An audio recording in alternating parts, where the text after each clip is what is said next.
In the original paper on Easter Island, there's open access to resources.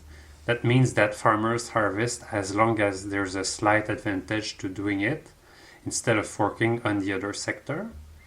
To bring harvests closer to a social optimum, what we can do is impose some ad valorem tax TAL, for instance, on harvest consumption. Note that here I am deviating a bit from Taylor in the presentation. He just postulates that there is lower harvest due to some unspecified government intervention. Here I just flesh out a likely economic mechanism why this would be the case. But don't worry, the results is going to be identical, so we will go quickly on the derivation since they are very similar to what we have done before. The maximization problem is the same as before, except that now a tax is introduced. So the consumer islander maximizes a Cobb-Douglas utility function by choosing the consumption for harvest, which we note HDG of T, G for government intervention, and also the other good, which has already been substituted thanks to the budget constraint. So we write the problem max HDG of T, HDG of T to the beta, which multiplies W at time T minus 1 plus tau, the ad valorem tax, which multiplies the price P of T times HDG of T, and everything to the 1 minus beta. Since this is a general equilibrium model, it's always fair to ask where is the money going after the government taxes the consumption. So here, let's just assume that the government takes the money and builds something unspecified for it.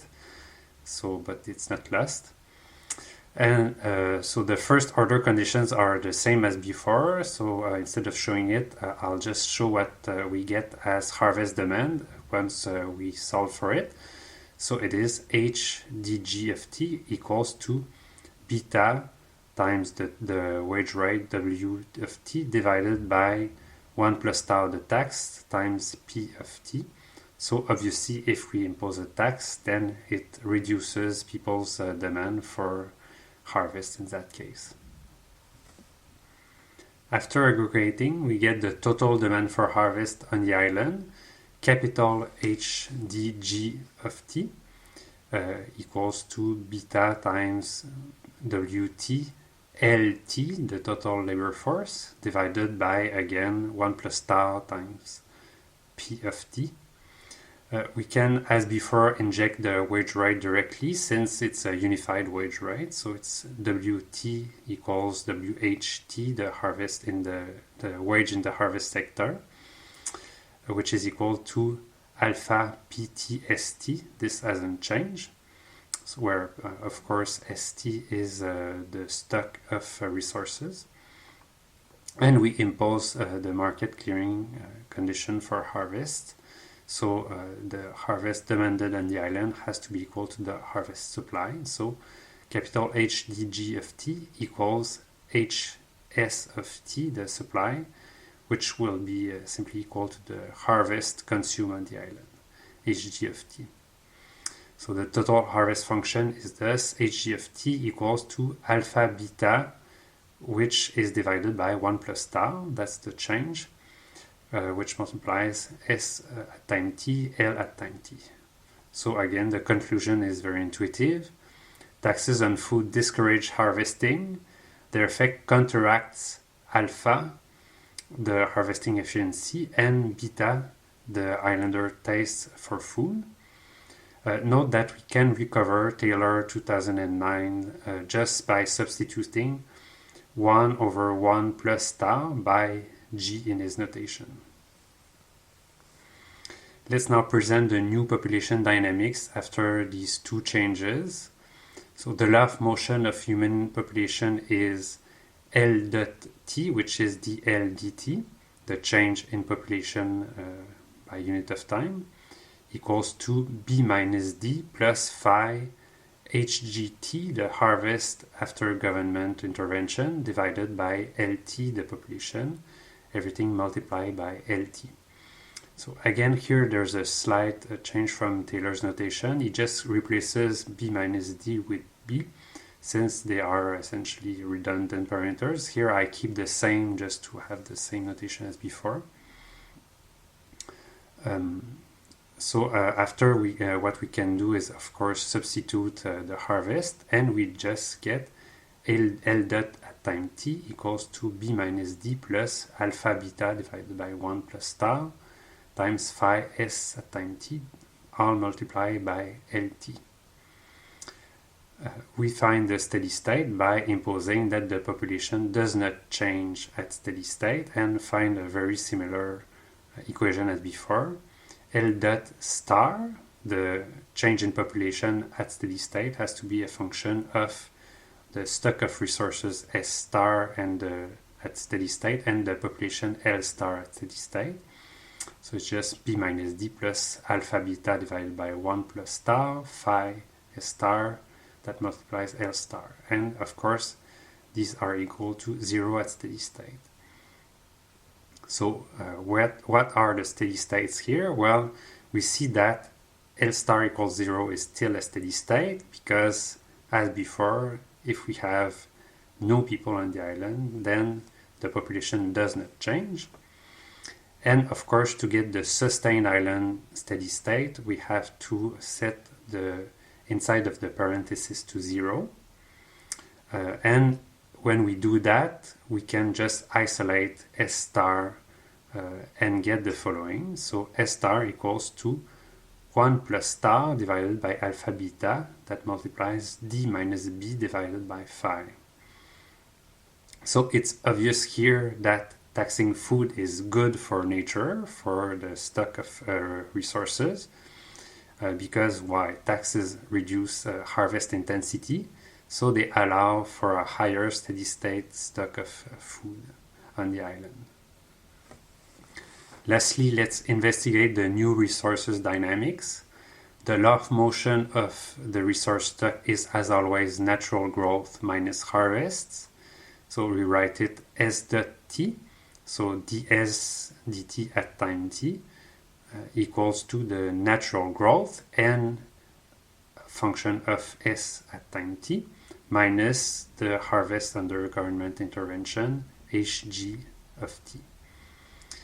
We can substitute both n of S of t and hg of t, and we get the following equation. So S dot t is equal to R times st minus capital T, the tipping point, which multiplies 1 minus S of t divided by k, minus the harvest, which is alpha beta divided by 1 plus star, that multiplies S at time t, L at time t.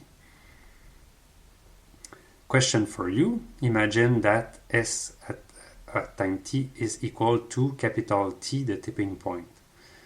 So think a bit, is the future bright or dark for the islanders? Pause the video and think about it for a while.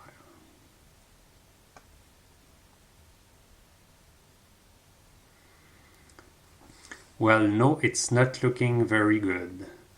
Because if you look at the natural growth, well, when S of t equals capital T, then the natural growth of the forest is actually 0 because of the parenthesis. But then there is still harvest going on, so it means that the total stock will actually shrink lower than capital T. And what is the ultimate direction? Well, it's going to crash to 0. So we're going to lose all the resources stuck on the island. And when we do, what happens to the population? Well, it also crashes to 0 because islanders need food to eat. And as we've seen, when S goes below S star, then the population declines. So this is the crisis that Taylor wants to generate. Finally, let's write the steady state for the resource stock. It's S dot star equals to R that multiplies S star minus T, that multiplies 1 minus S star divided by K, minus the harvest at steady state, alpha beta divided by 1 plus tau, that multiplies S star L star, and everything of course has to be equal to 0 at steady state. We know that S star equals 0, L star equals 0 is a steady state because without nature we don't grow, and without population we don't grow. So we can go anywhere.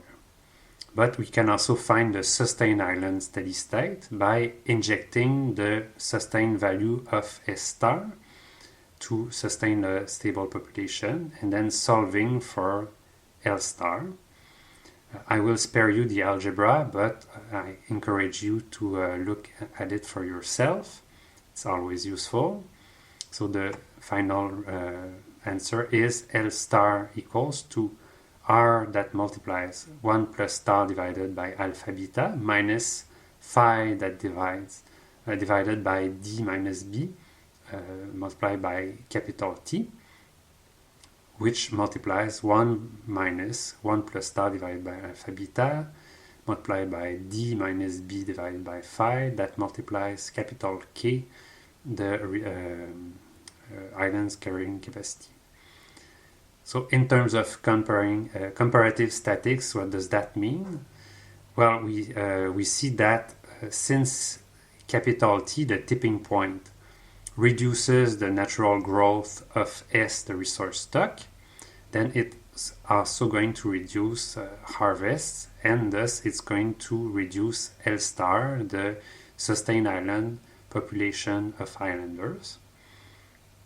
But then as for the tax that we impose tau, then as it is the case for alpha and beta, we see that its impact on L star is ambiguous because it enters the expression at two different places with a different sign.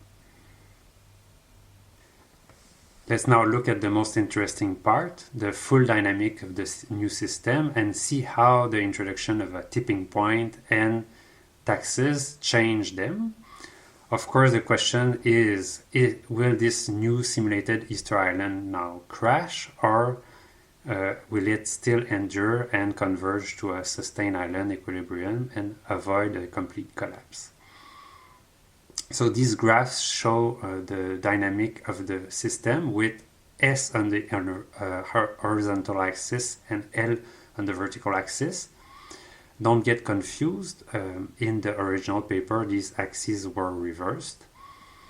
The carrying capacity is now still K equals 12,000, and the tipping point chosen by Taylor is T equals 20% of K, so it equals to 2,400.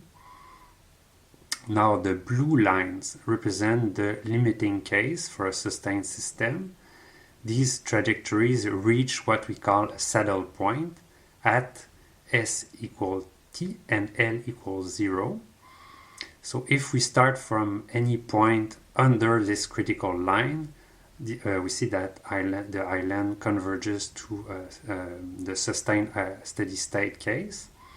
But if we are unfortunate and we start over these critical trajectories, then the large population exerts such pressure on the nature stock that we see that we eventually dip below capital T tipping point. So, and we eventually crash, causing at the same time a starvation of the islanders. The three levels of taxes that are shown are tau equals 0, tau equals 11%, and tau equals 25%. Again, to recover Taylor's notation, just replace tau by 1 divided by capital G minus 1. So of course they represent different levels of governance. With no tax, then it's open access resources, and with the higher level of taxation, that's giving us exploitation closer to the social optimum. So what can we see? Well, we see that as we increase taxes, then it looks like the dynamic is more stable, and of course we see that S star is going to be higher, so the likelihood of a collapse is actually lower if government intervene more in the economy. Now the question is, does the scenario considered in Brander and Taylor leads to a collapse or a sustained island? Well, fortunately we see that using their original parameters, then no trajectory starting from the Polynesian colonization with S0 equals at the carrying capacity K and L0 the original islanders that arrive on the island set at 400 lead to a crisis or a collapse, even when we have zero taxes, so even with if we keep open access resources. So of course this is, well, it's positive for Easter Island, but this is a theoretical argument. But still what Taylor would have wanted is to actually generate a crisis. So looking at that, this is why he will introduce his third ingredient for a crisis. So to make the crisis more probable, Taylor adds positive feedback loops to the system. So this is what we're going to see next.